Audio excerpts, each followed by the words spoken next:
In 1924, a single narrow front tractor rolled onto American soil and set off a chain reaction that would forever change the way fields were farmed.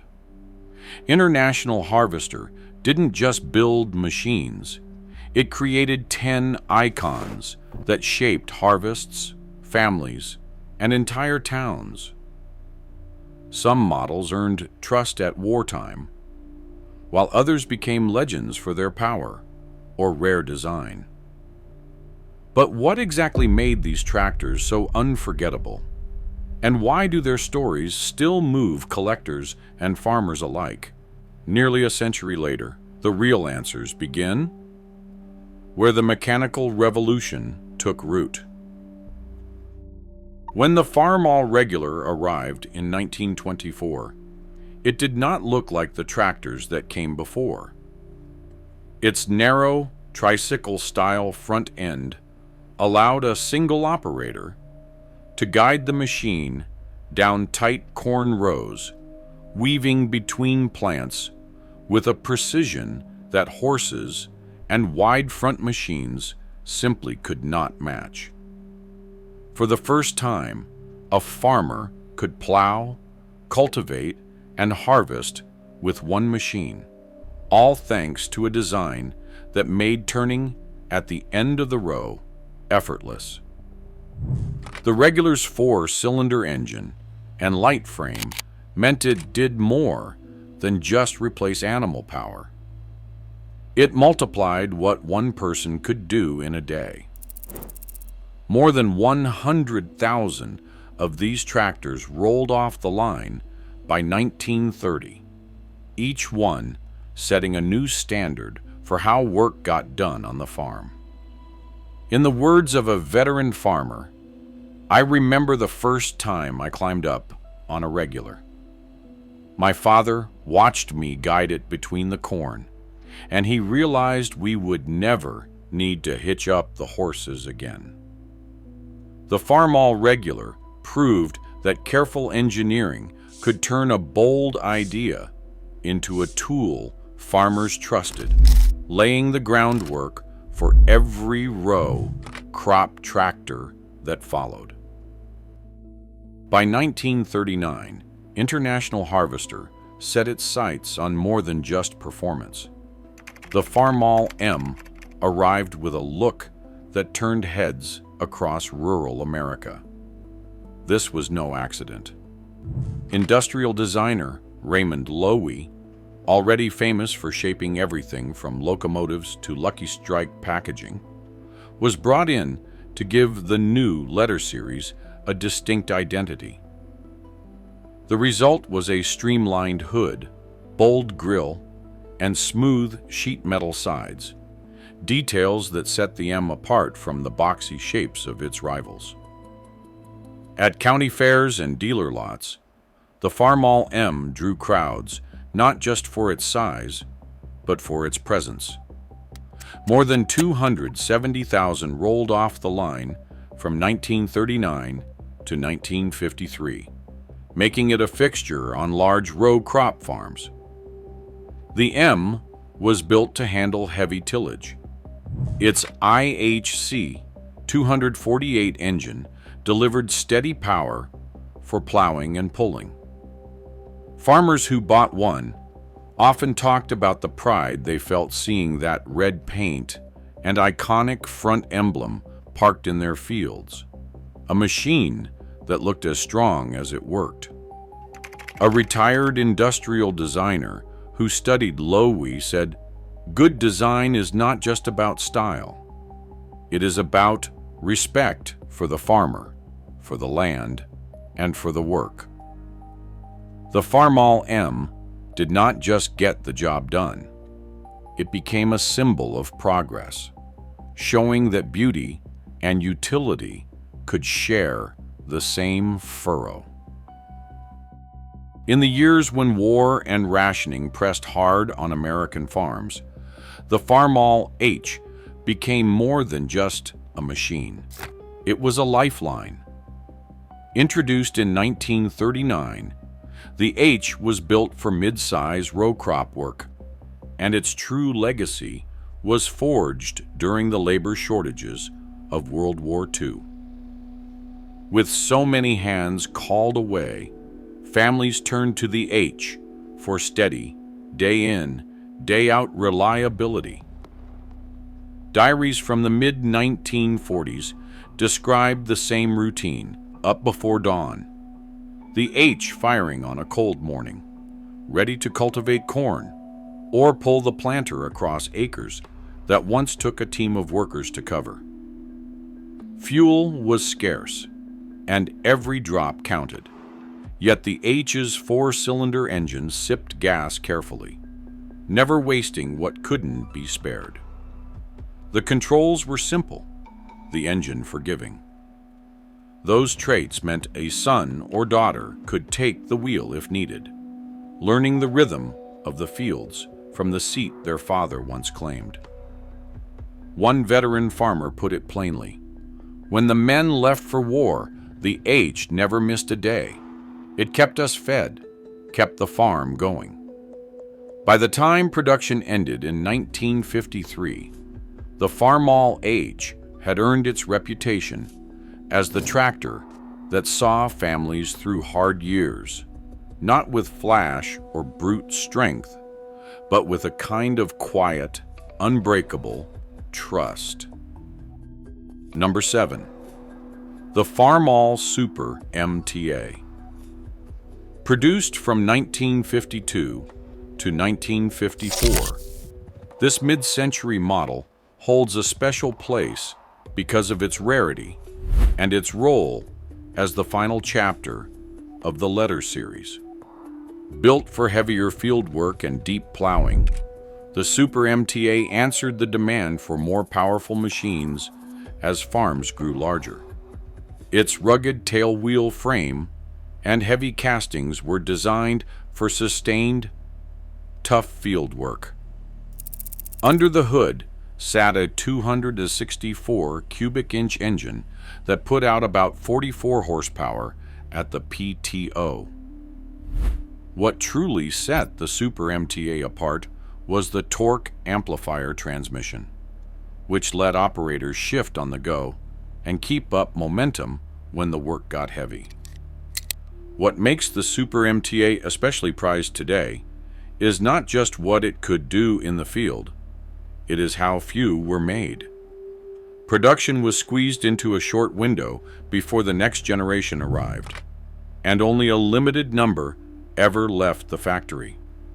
For decades, Super MTA tractors faded into the background, overshadowed by more common models.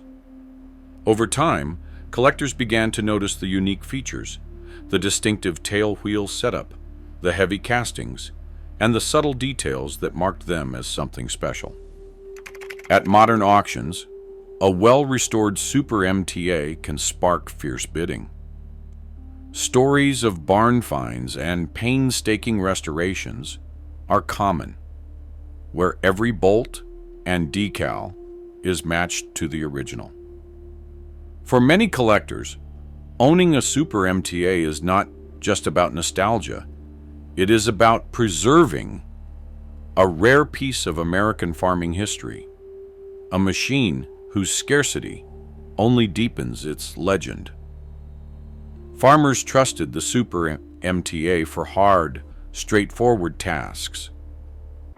They used it to pull deep plows and heavy implements, relying on its momentum and its ability to shift under load when the ground got tough.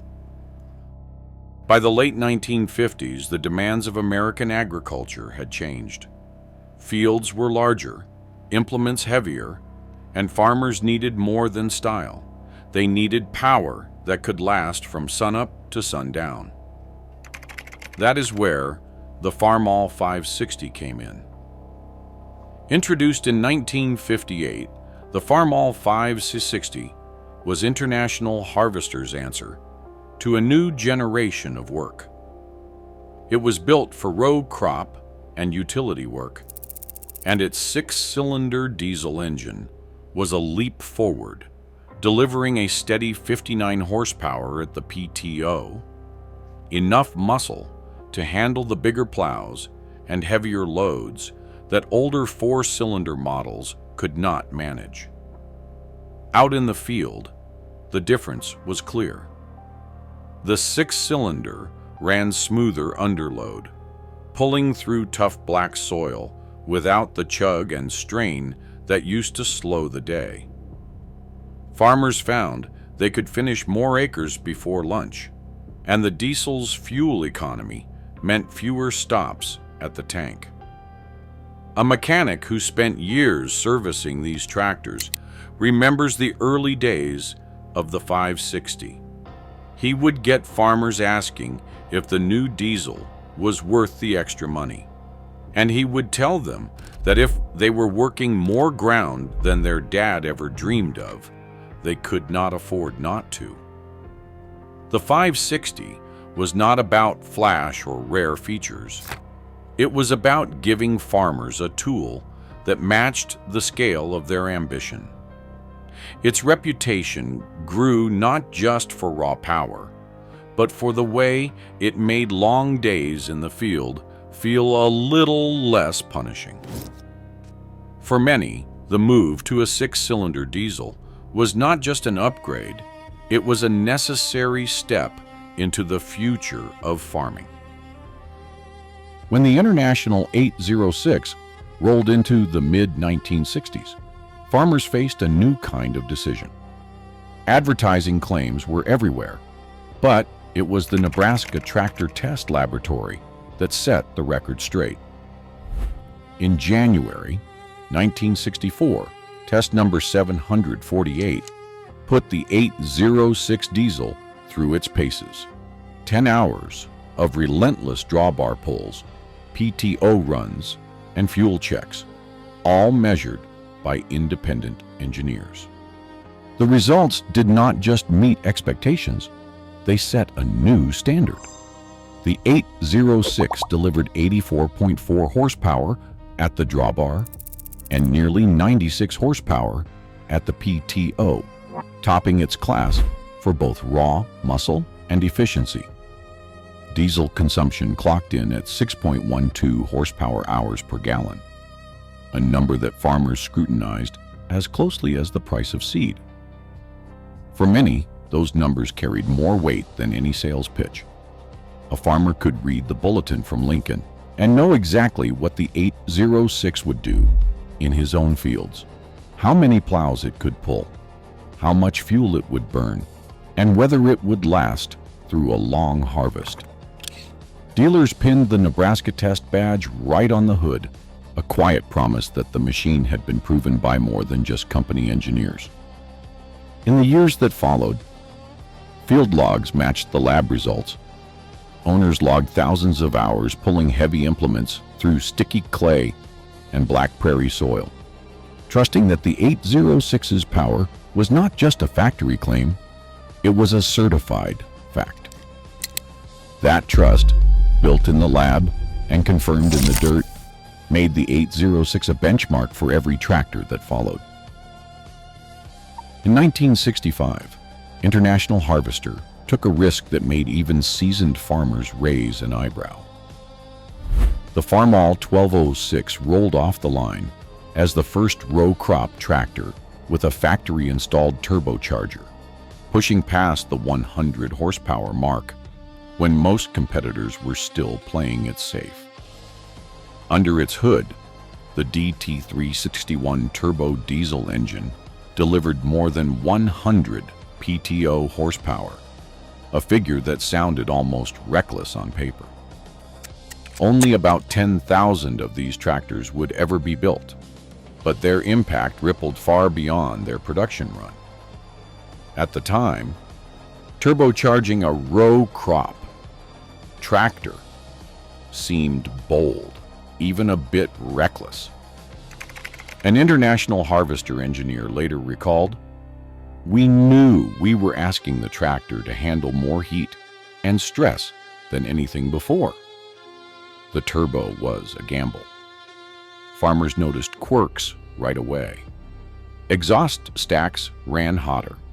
Engine compartments demanded careful attention. and the extra boost brought a new set of noises to the field. Early adopters watched temperature gauges with suspicion, waiting to see if the promise of more power would hold up through a long, hard harvest. But as the seasons turned, the 1206 proved it could outwork expectations. Large operations found that the turbo allowed them to pull bigger implements through heavy soil without slowing down. The real test came in the long days of summer, when the 1206's extra power kept the work moving even as the sun beat down. Skepticism turned to respect, and stories spread of tractors that ran strong hour after hour, outlasting their reputation for being temperamental.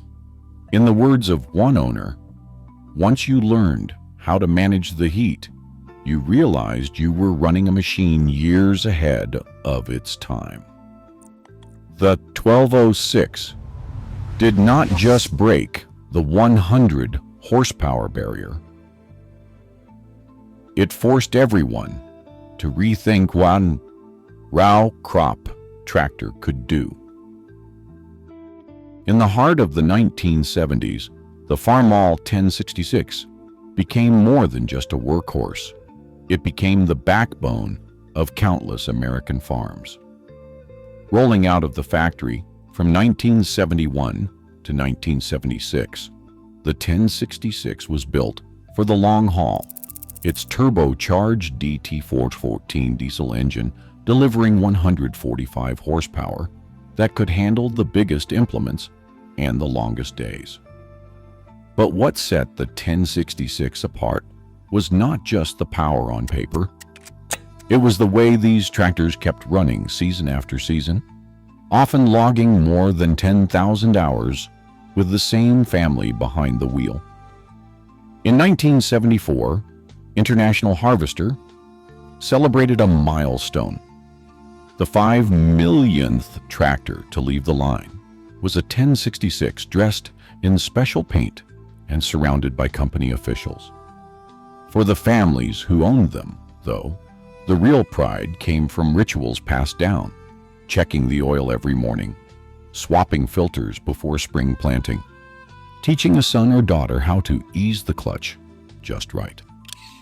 Stories echo across generations of 1066 that started before sunrise and did not quit until the work was done, of machines that outlasted their first owners and found new life with the next. On forums and at county fairs, owners still talk about the 1066 as the tractor that never let them down. It was not about flashy features or sales hype. It was about trust, built hour by hour, field by field. For many, the 1066 is the machine that made a farm feel like home, a symbol of reliability in an era when confidence in the red paint was at its peak. In the late 1970s, International Harvester was under pressure from every direction: rising costs, fierce competition, and a workforce ready to walk out. The 5488 arrived as the company's last great hope, a high horsepower machine built to prove that International Harvester could still set the standard for power and innovation. Just as the first units were rolling off the line, the United Auto Workers strike hit in November 1979, freezing production for nearly 6 months. Tractor assembly lines went silent, and the promise of the new 50 series faded as inventory dried up across the country. Dealers who had counted on the 5488 to anchor their spring sales watched as back orders piled up. By the time the strike ended in April 1980, International Harvester faced a backlog of nearly 250,000 machines. The 5488, designed to handle the biggest implements and the toughest ground, finally reached farms months behind schedule. Some orders placed in the fall of 1979 did not arrive until the following harvest, and many farmers, unable to wait, turned to competitors to keep their operations moving. For those who stuck with International Harvester, the 5488 delivered on its promise. Its turbocharged six-cylinder engine produced around 188 horsepower, and owners praised its strength in the field. But the damage was done. The delays and rationed dealer allocations left a shadow that the tractor's performance could not erase. The 5488 became a symbol of both the company's engineering ambition and the realities of a business fighting to survive. It stands as the last of the classic red machines before the International Harvester name disappeared into history.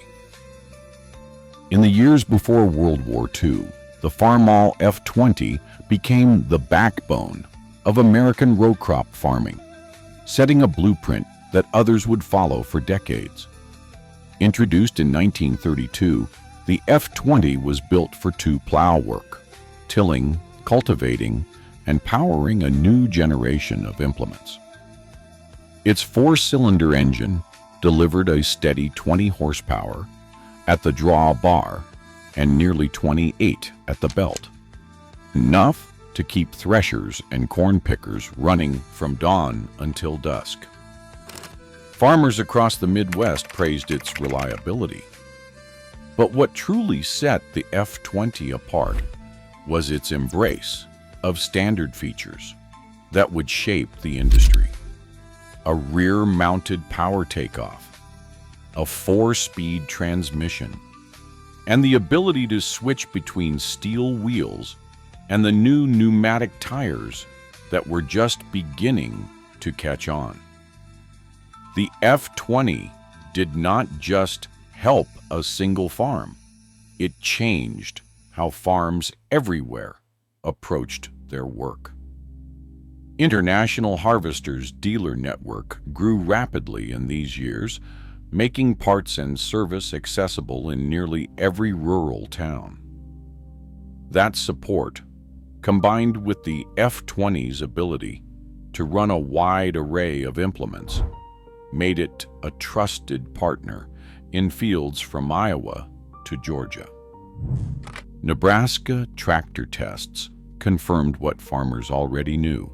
The F20 delivered its promised power, season after season, rain or shine. Stories from that era echo with pride. One farmer recalled that with the F20 they could plant, cultivate, and harvest without waiting on the neighbor's team.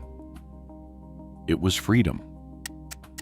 By the end of its run in 1939, 150,000 F20s had left the Rock Island factory.